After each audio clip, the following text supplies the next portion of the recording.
This video will model how to use the reading strategy, making predictions. This book is called Thomas and the Library Lady.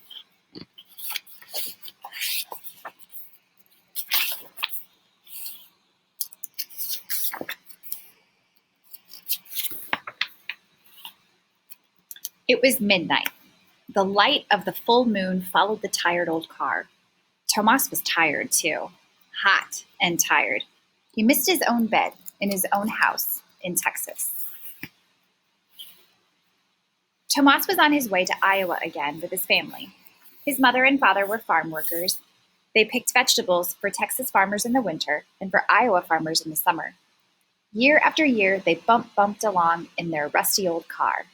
"Mama," whispered Thomas, "if I had a glass of cold water, I would drink it in large gulps. I would suck the ice. I would pour the last drops of water on my face." Thomas was glad when the car finally stopped. He helped his grandfather, Papa Grande, climb down. Thomas said, "Buenas noches," good night, to Papa, Mama, Papa Grande, and to his little brother, Enrique. He curled up on the cot in the small house that his family shared with the other workers. Early the next morning, Mama and Papa went out to pick corn in the green fields. All day they worked in the hot sun. Thomas and Enrique carried water to them. Then the boys played with a ball Mama had sewn from an old teddy bear. When they got hot, they sat under a tree with Papa Grande. "Tell us the story about the man in the forest," said Thomas. Thomas liked to listen to Papa Grande tell stories in Spanish. Papa Grande was the best storyteller in the family. "En un tiempo pasado," Papa Grande began, "once upon a time, on a windy night, a man was riding a horse through the forest. The wind was howling, and the leaves were blowing. All of a sudden, something grabbed the man. He couldn't move. He was too scared to look around. All night long, he wanted to ride away, but he couldn't. How the wind howled, and how the leaves blew, and how his teeth chattered. Finally, the sun came up, and slowly the man turned around. And who do you think was holding him?" Thomas smiled and said, "Authority Tree." Papa Grande laughed. "Thomas, you know all my stories," he said. "There are many more in the library. You are big enough to go by yourself. Then you can teach us new stories." At this point, if I were to make a prediction based on the things I've learned so far, I might say something like, I think Thomas might go into a library because he likes stories. I might say, because I can see that he likes to listen to stories, I can predict that he might go into the library where he can read stories of his own. That would be a valid prediction at this point, using the information from the text to make that prediction about what might happen. I might be wrong. I might be right. We'll see. Well, the next morning, Thomas walked downtown. He looked at the big library. Its tall windows were like eyes glaring at him. Thomas walked around and around the big building. He saw children coming out carrying books. Slowly, he started climbing up the steps. He counted them to himself in Spanish. Uno, dos, tres, cuatro. His mouth felt full of cotton. Thomas stood in front of the library doors. He pressed his nose against the glass and peeked in. The library was huge. If I were to stop at this point and make a prediction, I'm going to predict he's going to go in. I think he's going to go in, he's going to look around, and he's going to get himself a book. I can tell that might happen because he's standing outside of the library right now. He seems excited about climbing up the steps, and he says the library is so big. So let's see what happens. A hand tapped his shoulder. Thomas jumped. A tall lady looked down at him. "It's a hot day," she said. "Come inside and have a drink of water." "What's your name?" she asked. "Thomas," he said. "Come, Thomas," she said. Inside it was cool. Thomas had never seen so many books. The lady watched him. "Come," she said again, leading him to a drinking fountain. "First, some water. Then I will bring books to this table for you. What would you like to read about?" "Tigers, dinosaurs," said Thomas. Thomas drank the cold water. He looked at the tall ceiling. He looked at all the books around the room. He watched the lady take some books from the shelves and bring them to the table. "This chair is for you, Tomas," she said. Tomas sat down, and very carefully he took a book from the pile and opened it. If I were to make a prediction at this point, what do I think is going to happen next? Well, I think he's going to obviously open the books. I think that's kind of an obvious prediction. He's going to open a book, right? Actually, it says he did open it, so that really wouldn't be a good one.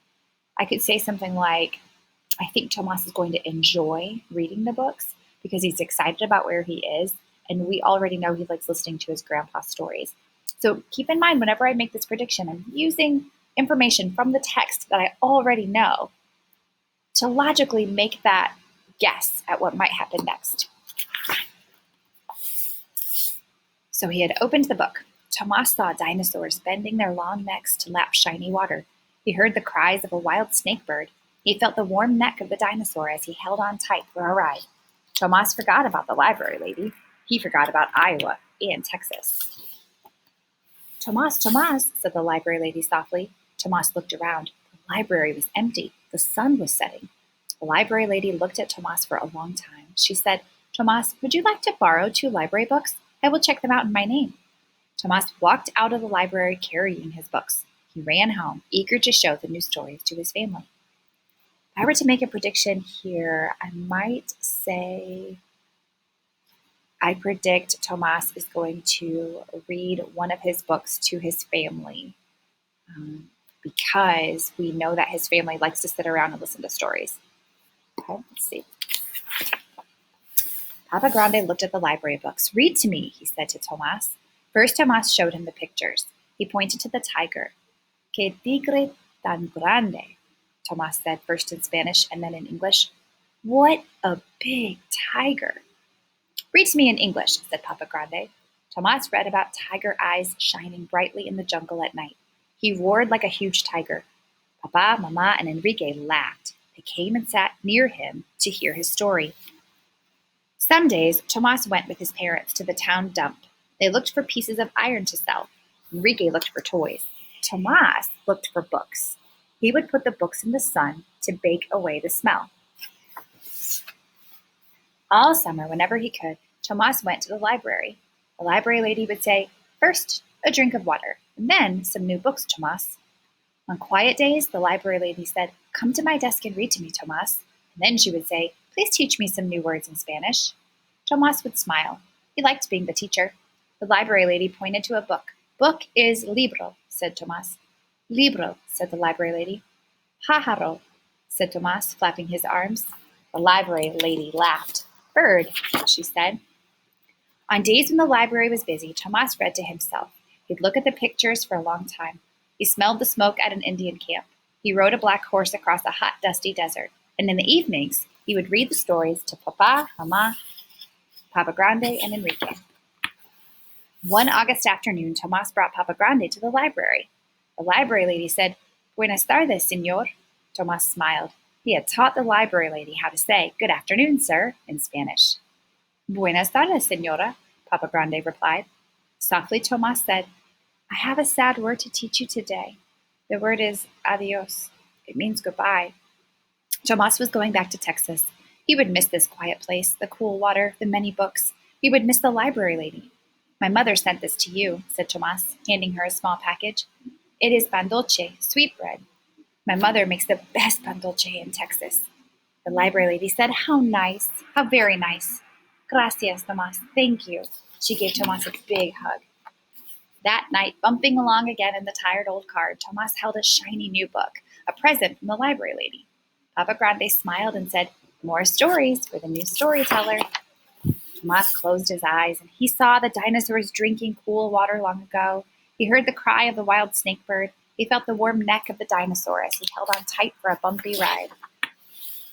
And that is the end.